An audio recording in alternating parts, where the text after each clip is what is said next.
जय हिंद एवरीवन। तो रिसेंटली हमने बुलडोजर जस्टिस के बारे में सुप्रीम कोर्ट के अंदर कुछ सुना है, तो उसी चीज़ को हम यहाँ पे जानने वाले हैं। और ये जो बुलडोजर न्याय है ये आपको सबसे ज़्यादा मिलेगा कहाँ पे? उत्तर प्रदेश में।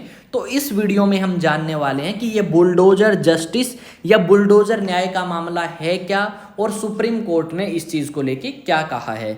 कई बार हम और भी बहुत सारी चीज़ें सुनते हैं कि किसी आरोपी ने आरोप किया और उसके बाद उसका जो घर है वो गिरा दिया गया है, तो उसके बारे में कुछ कहा है सुप्रीम कोर्ट ने। वही चीज़ें हम यहाँ पे आज डिस्कस करने वाले हैं। रिसेंटली 2 सितंबर 2024 को सुप्रीम कोर्ट ने क्या किया, एक केस की सुनवाई करते हुए कहा है कि कई बार हम ये देखते हैं कि कोई आरोपी है और उस आरोपी के घर को सरकार के द्वारा गिरा दिया जाता है, जो कि कानून के हिसाब से आपका बिल्कुल गलत है। ये बात आपकी सुप्रीम कोर्ट ने कही। सुप्रीम कोर्ट ने कहा कि कानून के अंदर कहीं भी मेंशन नहीं है कि अगर कोई व्यक्ति आरोपी है तो आप उसका घर जाके गिरा सकते हैं। इसी के ऊपर आपकी जो उत्तर प्रदेश सरकार के सॉलिसिटर जनरल थे वो आपके पहुंचते हैं सुप्रीम कोर्ट में उत्तर प्रदेश सरकार को रिप्रेजेंट करने के लिए, और उस व्यक्ति ने कहा कि उत्तर प्रदेश सरकार ने किसी भी आरोपी का घर नहीं गिराया, और जितने भी व्यक्तियों को घर गिराए गए हैं वो सारे के सारे व्यक्ति आरोपी थे, और साथ में कहीं ना कहीं उनका जो घर है वो इलीगल तरीके से या गैर कानूनी तरीके से या सरकारी जगह में बनाया गया था। इस करके उत्तर प्रदेश सरकार ने उन व्यक्तियों के घरों को तोड़ा है। पर यहाँ पे सुप्रीम कोर्ट ने कहा कि कई बार हमें ये देखने को मिलता है कि उत्तर प्रदेश सरकार के द्वारा जो घर हैं आरोपियों के वो गिरा दिए जाते हैं, जबकि उसकी फैमिली में और भी बहुत सारे मेंबर्स हैं जो निर्दोष हैं। अगर सरकार उनके घर गिराती है तो उन व्यक्तियों के लिए छत का इंतजाम कौन करेगा। साथ में ये भी कहा कि कई बार हो जाता है कि कोई इंसान है, उसके जो बच्चे हैं वो उनकी बात नहीं मानते और कुछ जो आपके क्राइम है वो कर देते हैं, तो उसकी वजह से सरकार जो है वो बदले की भावना ना रखे और ऐसा कुछ ना करे। और उत्तर प्रदेश में हमें भी पता है कि ऐसी चीज़ें बिल्कुल नॉर्मल हैं और हमें देखने को मिलती हैं कि अगर कोई भी अपराधी है और ख़ासकर वो मुस्लिम है तो उसका घर जो है वो इस तरीके से तहस नहस कर दिया जाता है सरकार के कुछ कर्मचारियों के द्वारा। यहाँ पे जो मदद ली जाती है वो नगर पालिकाओं की ली जाती है। ठीक है, यहाँ पे क्या होता है, मान लो कोई घर जो है वो किसी एक पर्टिकुलर एरिया में बना है, तो नगर पालिका जो है वो डिसाइड करती है कि ये ज़मीन सरकारी है नहीं है। और कई बार क्या करती हैं जो नगर पालिकाएं हैं वो क्लियर आपका नोटिस देती हैं सरकार को, और सरकार के दबाव में भी आप कह सकते हो, जिसके बाद जो प्रॉपर्टी है वो आपकी तहस नहस कर दी जाती है, और उन फैमिली मेम्बर्स को भी परेशानी होती है जो आपके इस क्राइम के अंदर या इस अपराध के अंदर शामिल नहीं होते। तो सुप्रीम कोर्ट ने यही कहा है कि कोई भी व्यक्ति, चाहे वो आरोपी हो चाहे ना हो, आप उसका घर नहीं गिरा सकते।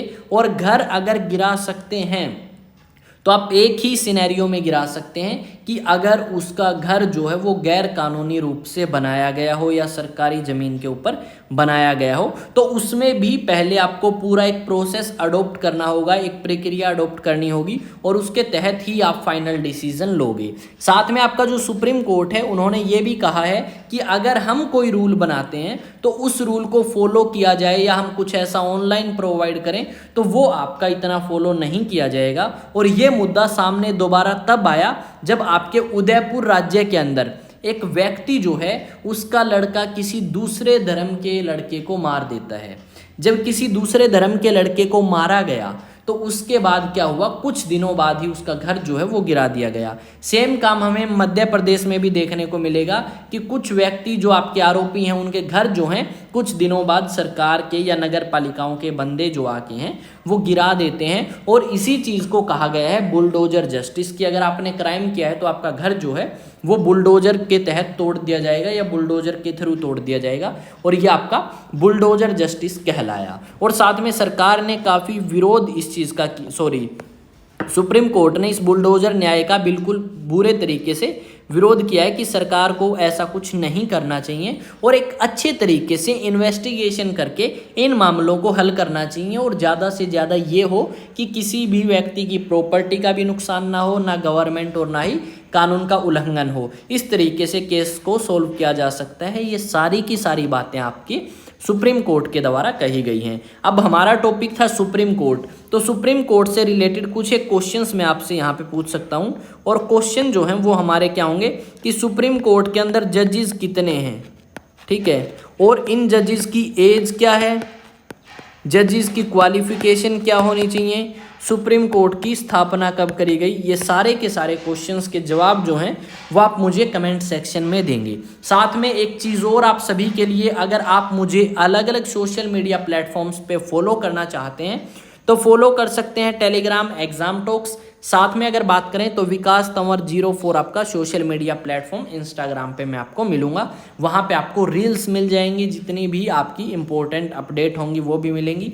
साथ में एनडीए सीडीएस का एग्जाम हो चुका है और न्यू बैचेस आपके अनाउंस हो चुके हैं एनडीए और सीडीएस के लिए, साथ में एफकेट 2025 के लिए। तो जितने भी स्टूडेंट इंटरेस्टेड हैं वो ऑफलाइन बैचेस को ज्वाइन कर सकते हैं। और अगर आप ऑफलाइन बैचेस ज्वाइन करना चाहते हैं तो आप विजिट कर सकते हैं मॉडल टाउन हांसी में अचीवेक्स एकेडमी को, और ये आपका कॉन्टैक्ट नंबर आपका यहाँ पे दिया गया है। और बैचेस जो हैं वो अनाउंस हो चुके हैं, तो आप अपना रजिस्ट्रेशन करा सकते हैं और अपनी प्रिपरेशन को और ज़्यादा बेहतर करके अपना सिलेक्शन जो है वो ले सकते हैं। आई थिंक चीज़ें आपको समझ आई होंगी, और अगर किसी भी तरीके का डाउट है तो ये आपको कॉन्टैक्ट नंबर दिया गया है, इस पे आप व्हाट्सएप करके पूछ सकते हैं, अपने डाउट्स जो हैं वो क्लियर कर सकते हैं एग्ज़ाम से रिलेटेड। और साथ में आपका जल्द ही कुछ और चीज़ें इस चैनल पे अनाउंस करी जाएंगी, और आप उन सभी चीज़ों का अगर वेट कर रहे हैं कि क्या अनाउंसमेंट होगी, तो आप सभी के लिए काफ़ी अच्छी अनाउंसमेंट होगी वो, और उनके लिए आप इस चैनल को फॉलो कर सकते हैं। आपका अपना चैनल है एग्जाम टॉक्स। अगर फिर भी आपको कोई दिक्कत है तो आप मुझसे पूछें। मिलेंगे नेक्स्ट वीडियो में, तब तक जय हिंद, जय भारत।